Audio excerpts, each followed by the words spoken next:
इस समय मैं आज आपके सामने लेकर आया हूं नई वीडियो और आज मैं आपके सामने बताने जा रहा हूं 4500 वर्ष पुरानी घटना। बाइबल के अंदर बहुत सारी ऐसी घटनाएं हैं जिनका लोगों का विश्वास करना बहुत मुश्किल है। बहुत सारे साइंटिस्ट, एथिस्ट या फिर बहुत सारे अन्य आलोचक लोग बाइबल की बहुत सारी घटनाओं का विरोध करते हैं या फिर उनका खंडन करने की कोशिश करते हैं। लेकिन आज हम देखने जाएंगे कि कैसे परमेश्वर ने उस प्रूफ को अभी तक रखा है और कैसे उनकी आलोचना पर ताला लगा दिया है। आज हम देखने जा रहे हैं नूह के जहाज की घटना। नूह जिसको परमेश्वर ने बचाया उसके परिवार के साथ। 4500 वर्ष पहले परमेश्वर ने नूह को, एक व्यक्ति था जो धर्मी था, जो पूरी पृथ्वी में परमेश्वर ने देखा और सब के सब बिगड़ चुके थे, लेकिन नूह था जो परमेश्वर की इच्छा पर चलता था और नूह ने परमेश्वर की इच्छा का पालन किया और सदैव ध्यान देता था कहीं वो परमेश्वर के विरुद्ध पाप ना करे। और परमेश्वर ने पूरी पृथ्वी में देखा और परमेश्वर ने इस बात को ठान लिया कि मैं पूरी पृथ्वी का नाश करूंगा जल प्रलय के द्वारा। लेकिन परमेश्वर की दृष्टि नूह पर थी और उसका परिवार जो नूह के साथ था उनको बचाने के लिए परमेश्वर ने कहा नूह को तू एक जहाज बना। और नूह ने एक जहाज बनाया और जिसकी लंबाई चौड़ी बहुत ही ज्यादा थी। और बहुत सारे बाइबल के आलोचक लोग आज यही कहते हैं कि कैसे इतना बड़ा जहाज बन सकता है। लेकिन आज हम उसका प्रूफ देखने जा रहे हैं कि आखिर क्या ये बात सच है या नहीं। परमेश्वर ने बहुत सारे अवशेष को सुरक्षित रखा ताकि लोग जाने कि परमेश्वर ने बीते हुए समय में या फिर प्राचीन काल में परमेश्वर ने कैसे कैसे काम किए थे। तो आज मैं आपके सामने बताने जो जा रहा हूं वो ये है कि परमेश्वर ने जिस प्रकार नूह को कहा कि तू एक जहाज बना क्योंकि मैं जल प्रलय करने जा रहा हूं, मैं सब कुछ नाश करने जा रहा हूं, तो परमेश्वर की इस कहे के अनुसार नूह ने किया और नूह ने जहाज बनाया।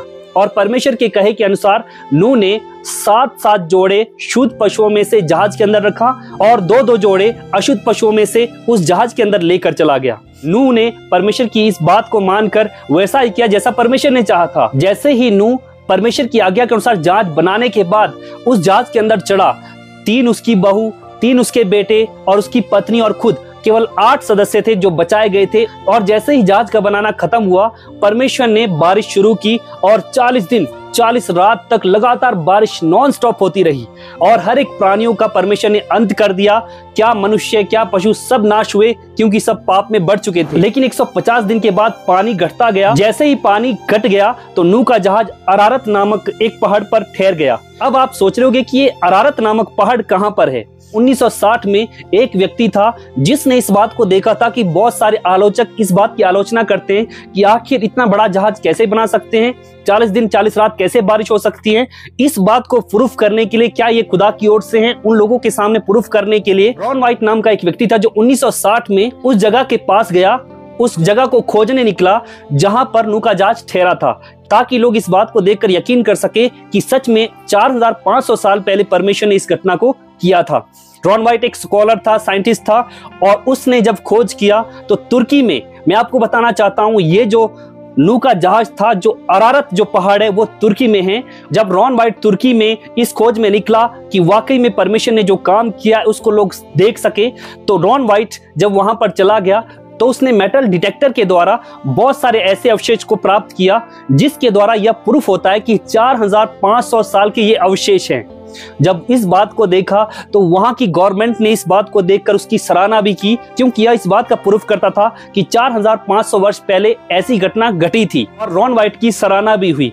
दोस्तों, मैं आपको बताना चाहता हूं बाइबल के अंदर बहुत सारी ऐसी घटनाएं हैं जिसके विषय में बहुत सारे लोग आलोचना करते तो हैं, लेकिन खास प्रूफ उनके पास नहीं कि वो आलोचना करें, बल्कि खास प्रूफ तो केवल प्रभु के लोगों के ही पास है। क्योंकि जो कुछ भी घटनाएं बाइबल के अंदर हुई है उनके कुछ ना कुछ अवशेष हमें प्राप्त होते हैं, जिसके विषय में आज हर एक चर्चा तो करते हैं लेकिन उसको झूठा ठहराने की कोशिश भी करते हैं। अब मैं आपको यहाँ पर बताना चाहता हूँ 7 जोड़े नूह को शुद्ध पशुओं में से क्यों लेने को कहा जबकि अशुद्ध पशुओं में से 2 जोड़े।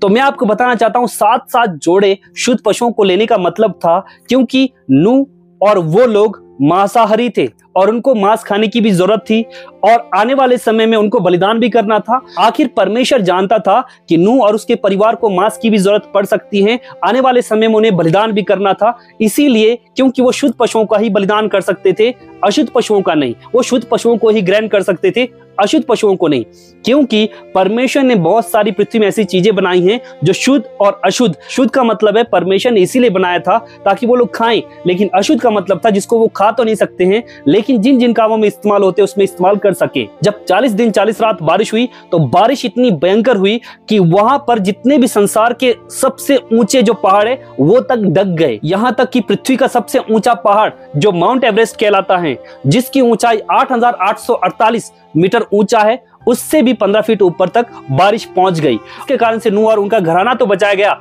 अन्य सारे लोग नष्ट हो गए। तो दोस्तों मैं आपको बताना चाहता हूं, जब हम बाइबल में देखते हैं तो बाइबल की हर एक घटनाएं सत्य हैं। इस बात को प्रूफ करती हैं कि जो भी घटनाएं घटित हुई हैं वो बाइबल पूरी तरह से सही रूप से पेश करती हैं, और बाइबल में कोई भी बात ऐसी नहीं जो झूठी